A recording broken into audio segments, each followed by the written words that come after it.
नमस्कार, आदाब, सत श्री अकाल दोस्तों। स्वागत है आप सबका मेरे YouTube चैनल स्वप्निल जंक्शन पर और मैं आशा करता हूं कि आप सभी स्वस्थ और सुरक्षित होंगे।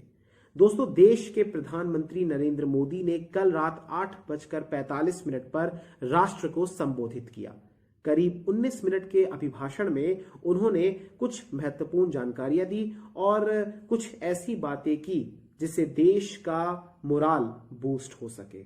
हालांकि जब इस बात की घोषणा हुई, जब इस बात की सूचना मिली देशवासियों को कि प्रधानमंत्री नरेंद्र मोदी कल रात 8:45 पर एक बार फिर से आ रहे हैं, तो कहीं ना कहीं लोगों के भीतर आशंकाएं उत्पन्न हो रही थी। लोग एक बार फिर से ऐसी अपेक्षाएं कर रहे थे कि क्या कोई ऐसा कठोर या कोई ऐसा निर्णय ना ले लिया जाए जिससे राष्ट्र के लोग यानी देशवासियों का जीवन एक बार फिर से प्रभावित हो जाए।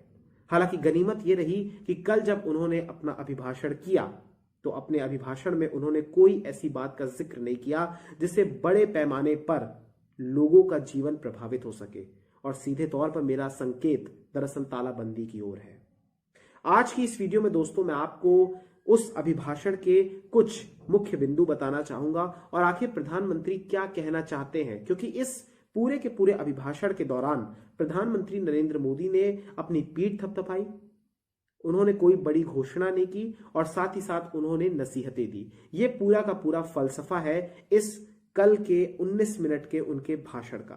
तो सबसे पहले आज की इस वीडियो में मैं आपको बताऊंगा वो मुख्य बिंदु और उसके बाद चर्चा करूंगा वैक्सीनेशन को लेकर सरकार द्वारा लिए गए कुछ अहम निर्णयों के बारे में और कुछ ऐसे आंकड़ों के बारे में जिनका आपके लिए जानना जरूरी है, और साथ ही साथ कुछ सवाल भी उठाऊंगा जो शायद आपके भीतर भी उत्पन्न हो रहे होंगे।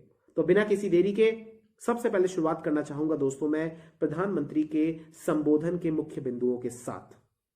दरअसल कल प्रधानमंत्री नरेंद्र मोदी ने जो अपना संबोधन किया राष्ट्र के नाम, उसमें सबसे पहले उन्होंने जिक्र किया कि देश संयम के साथ और संकल्प के साथ कोरोना के विरुद्ध लड़ाई लड़ रहा है। उन्होंने इस बात का भी जिक्र किया कि देश में लगातार मामले बढ़ रहे हैं और पिछले कुछ सप्ताहों से कोरोना अनियंत्रित हो रहा है। इसके अलावा उन्होंने कहा कि देशवासी इस समय अपने संयम का परिचय दे, जिसका जिक्र मैंने शुरू में कर ही दिया। और साथ ही साथ उन्होंने कहा कि देश के भीतर यानी भारत में 2 स्वदेश में निर्मित वैक्सीन बन चुकी हैं और ये विश्व के सबसे बड़े टीकाकरण अभियान की शुरुआत में कारगर है और बहुत बड़े सहायक की भूमिका अदा कर रही है। इसके अलावा उन्होंने अपील भी की जनता से कि बिना किसी वजह के घरों से बाहर ना निकलें। हालांकि अगर इसी बात को अपने जीवन में वो आत्मसात कर लें, या सत्ताधारी दल के नेता हो या विपक्ष के नेता हो, क्योंकि हमारे देश में प्रभावशाली नेताओं की तरफ या प्रभावशाली लोगों की ओर देश के लोग देखते हैं, एक बड़ा तबका ऐसा है। इसलिए अगर ये राजनेता अगर इस निर्णय को या इस अपील को स्वयं के जीवन में आत्मसात कर ले तो इसके बाद जनता भी कहीं ना कहीं उनकी ओर देखेगी और उनसे प्रेरित होकर ये कर सकेगी। बहरहाल टीका टिप्पणी तो नहीं करूंगा, लेकिन आगे बढ़ना चाहूंगा। उन्होंने ये भी कहा कि राज्य जो है हमारे देश के जो अलग अलग स्टेट्स हैं, दरअसल वो तालाबंदी को अंतिम विकल्प के तौर पर देखें। आप जानते हैं दोस्तों कि देश के कई राज्य इस समय या तो तालाबंदी के फैसले पर जा चुके हैं, या फिर वहां पर आंशिक तालाबंदी है, या नाइट कर्फ्यू है, या फिर वहां पर वीकेंड लॉकडाउन जैसे कड़े कदम उठाए गए हैं। यानी पाबंदियां और प्रतिबंधों के साए तले इस समय देश के अलग अलग राज्यों के निवासी इस समय रह रहे हैं, अपना जीवन यापन कर रहे हैं।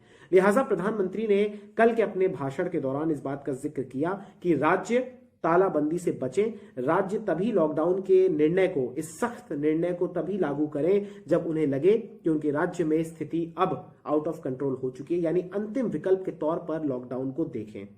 इसके अलावा प्रधानमंत्री ने इस बात का भी जिक्र किया कि हमारे देश के भीतर मजबूत फार्मास्यूटिकल जो सेक्टर है, फार्मा का जो सेक्टर है यानी दवा का जो सेक्टर है वो है। और उन्होंने ये भी कहा कि हमारी सरकार प्रयास कर रही है कि हर जरूरतमंद व्यक्ति तक वैक्सीन पहुंचे।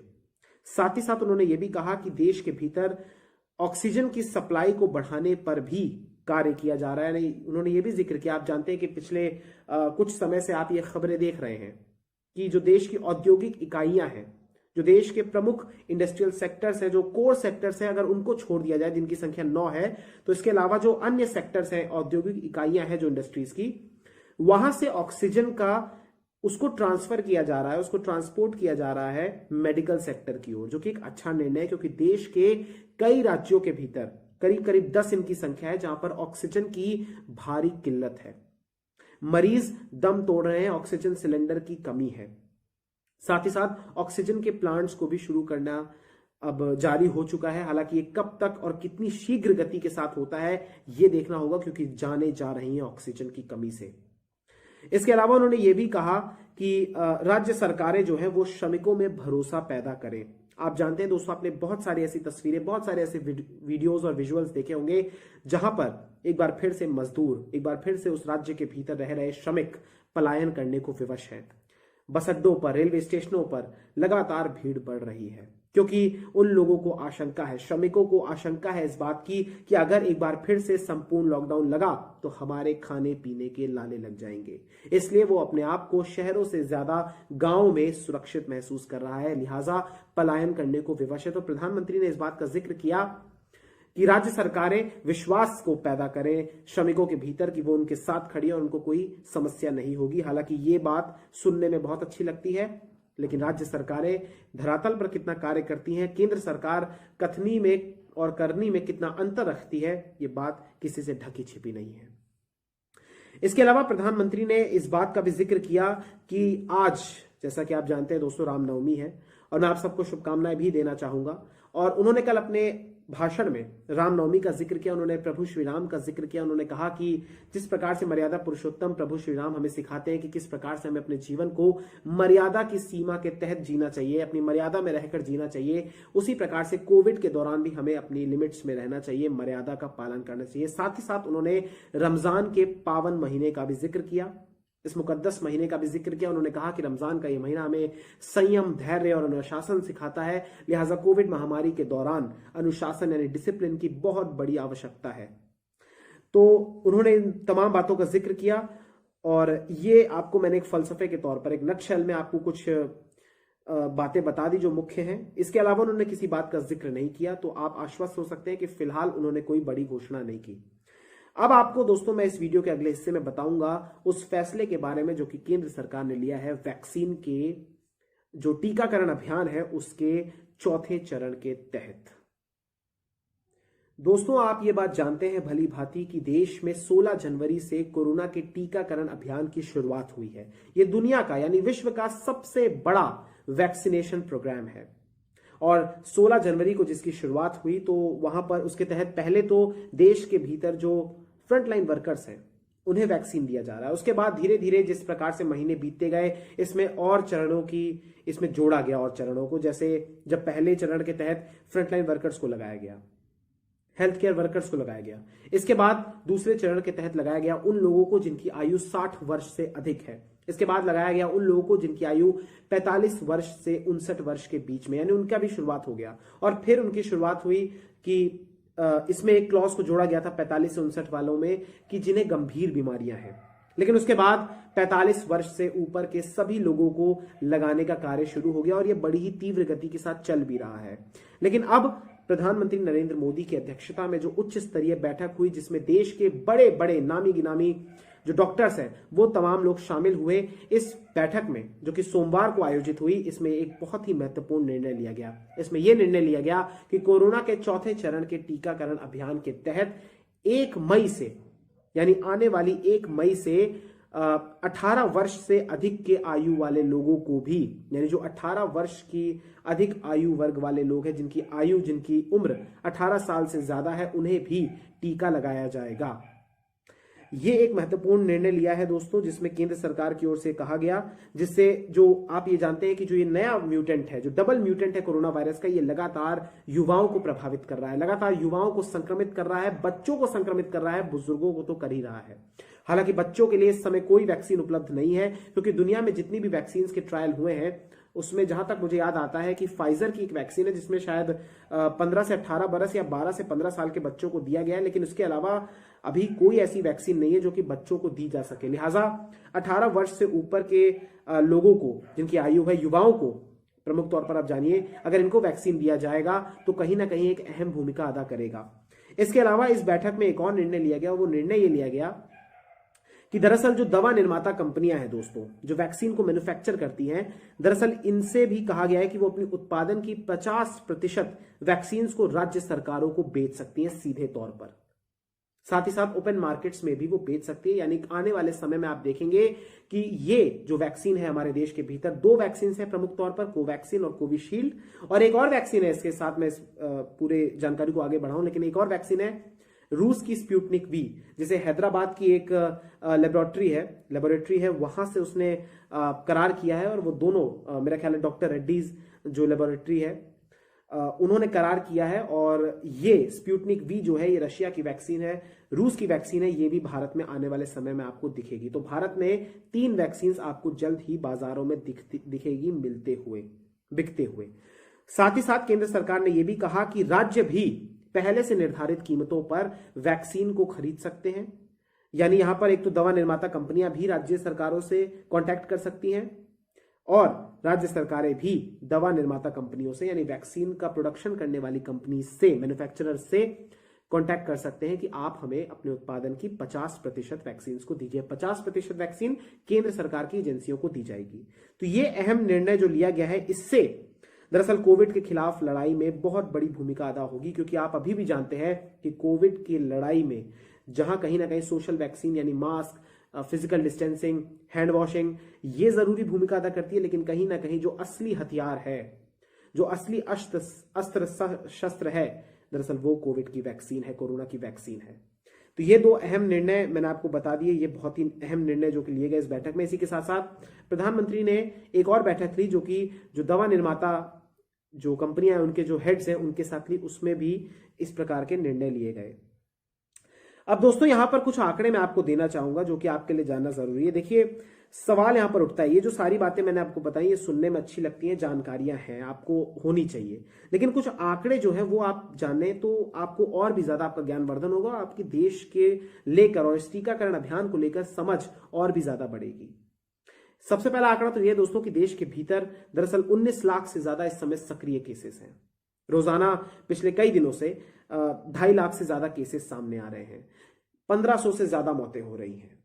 इसी के साथ साथ अभी मैं आपको कुछ डिटेल्स और देना चाहूंगा, और ये आंकड़े ये है कि दरअसल देश के भीतर 19 वर्ष की आयु से ज्यादा वाले लोगों की संख्या 91 करोड़ है। 91 करोड़ लोग जिन्हें 1 मई से वैक्सीन दी जाएगी या दी जा सकेगी, जो पात्र होंगे। आखिर इतनी बड़ी संख्या को वैक्सीन कैसे दी जाएगी, रोल आउट कार्यक्रम कैसा होगा, वैक्सीन का प्रोडक्शन कैसे होगा, क्योंकि आप जानते हैं कि अभी भी देश के कई राज्यों के अंदर वैक्सीन को लेकर किल्लत है, वैक्सीन नहीं पहुंच पा रही है। अब उसके क्या कारण है वो मैं डिटेल में नहीं जाना चाहूंगा, लेकिन अभी ये सच्चाई है। ऐसे में 91 करोड़ लोगों को वैक्सीन दे जाए या उनके लिए उपलब्ध हो, ये कैसे सुनिश्चित किया जाएगा, ये सरकार के लिए बहुत बड़ी चुनौती है। इसके अलावा 14 करोड़ तो 60 वर्ष से ऊपर वाले लोग हैं जिन्हें अभी टीका लगाया जा रहा है। और एक आंकड़ा और मैं आपको देना चाहूंगा दोस्तों, वो आंकड़ा यह है कि दरअसल 45 साल से ऊपर की जो आबादी है, दरअसल उन्हें 31 जुलाई तक टीका लगाना है, और इसके तहत हर महीने 13 करोड़ डोजेस की आवश्यकता होगी। और ऐसा भी माना जा रहा है कि जून और जुलाई के महीने में हो सकता है कि डोज की कमी भी पड़े।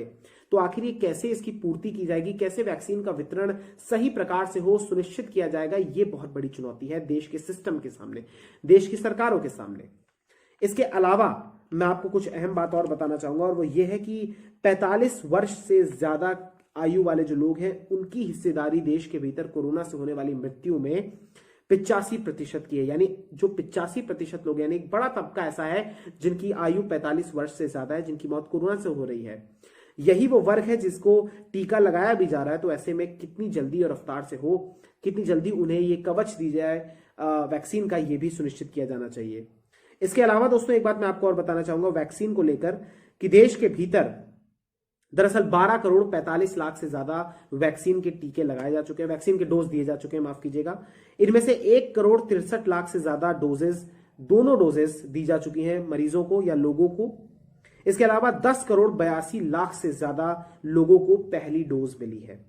देश के भीतर सरकारी केंद्रों की संख्या जहां पर वैक्सीन लगाई जा रही है, जहां पर मुफ्त में वैक्सीन लगाई जा रही है, उसकी संख्या 60,906 है, जबकि प्राइवेट केंद्रों की संख्या 6,251 है।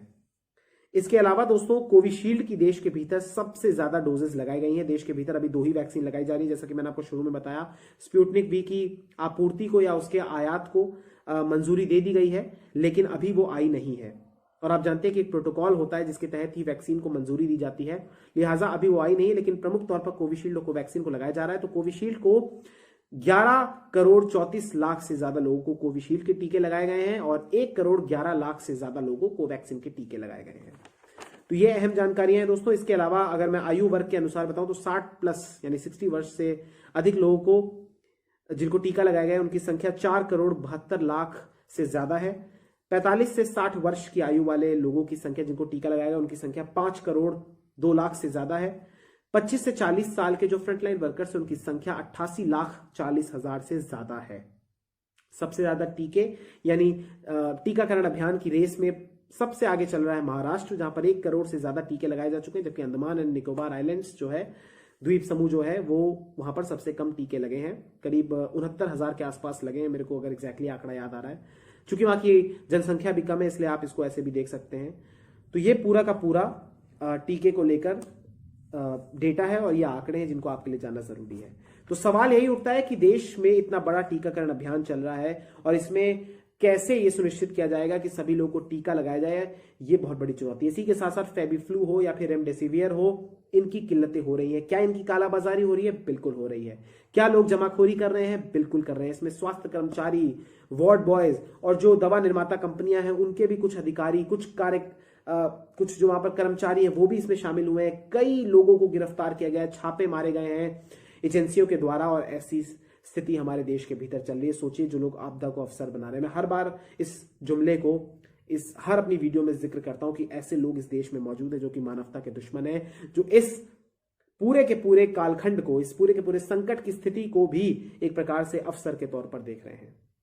और जाते जाते दोस्तों अब मैं अंत करना चाहूंगा इस वीडियो को और एक रिक्वेस्ट करना चाहूंगा एक बार फिर से। आपकी राजनीतिक प्रतिबद्धता कोई सी भी हो, आप किसी भी राजनेता के समर्थक हो, आप किसी भी विचारधारा का पालन करते हो, लेकिन मेरा आपसे हाथ जोड़कर निवेदन है, प्रार्थना है, रिक्वेस्ट है, दरख्वास्त है कि आप टीका जरूर लगवाइए। आप अपने नेताओं को मत देखिए, आप उन लोगों को मत देखिए जो प्रभावशाली हैं, आप सिर्फ अपना देखिए, अपने परिजनों का देखिए। क्योंकि आप अगर जीवित रहेंगे तो फिर आपके परिजन भी सुखी रहेंगे, खुश रहेंगे, जीवित रहेंगे। क्योंकि मौत अगर किसी की हो जाती है तो ये सरकारों के लिए महज एक आंकड़ा है, लेकिन परिवारों के लिए ये उनके पूरे जिंदगी भर का गम होता है। पूरे के पूरे परिवार खत्म हो जाते हैं। इसलिए आपसे निवेदन है, एक बार फिर से हाथ जोड़ के करूंगा कि आप टीका जरूर लगवाइए और जितना हो सके कोशिश कीजिए कि बाहर मत जाइए। कोशिश कीजिए कि फिजिकल डिस्टेंसिंग का पालन कीजिए। कोशिश कीजिए कि आसपास जितने भी लोग हैं उनकी सहायता कीजिए। कोशिश कीजिए कि आसपास जितने भी लोग अगर कोई नियम का पालन नहीं कर रहे हैं तो आप उनको टोकिए। कोशिश कीजिए कि अच्छी जानकारियों को, पॉजिटिव जानकारियों को लोगों तक पहुंचाइए, क्योंकि इस दौर में कुछ ऐसे लोग भी हैं जो खुद आकर लोगों की सहायता कर रहे हैं, स्वेच्छा से तालाबंदी कर रहे हैं, स्वेच्छा से दुकानें बंद कर रहे हैं, स्वेच्छा से ऐसे कदम उठा रहे हैं जो कि जिसके देश को दुर्गामी परिणाम होंगे, और वो एक प्रकार से राष्ट्र की भक्ति ही है। इसलिए आप लोग घर में रहिए, अनावश्यक तौर पर बाहर मत जाइए, क्योंकि ये इस समय देश की सबसे बड़ी सेवा के तौर पर है। बहरहाल आप को ये वीडियो कैसी लगी मुझे कमेंट सेक्शन में जरूर बताइएगा। इस वीडियो को लाइक कर दीजिए, चैनल को सब्सक्राइब कर दीजिए और बेल के आइकन को जरूर दबा दीजिए ताकि जब भी मैं अपनी कोई भी वीडियो डालूं आप तक उसका नोटिफिकेशन फौरी तौर पर पहुंच जाए। जय हिंद, जय भारत, वंदे मातरम, इंकलाब जिंदाबाद, सत्यमेव जयते। नमस्कार।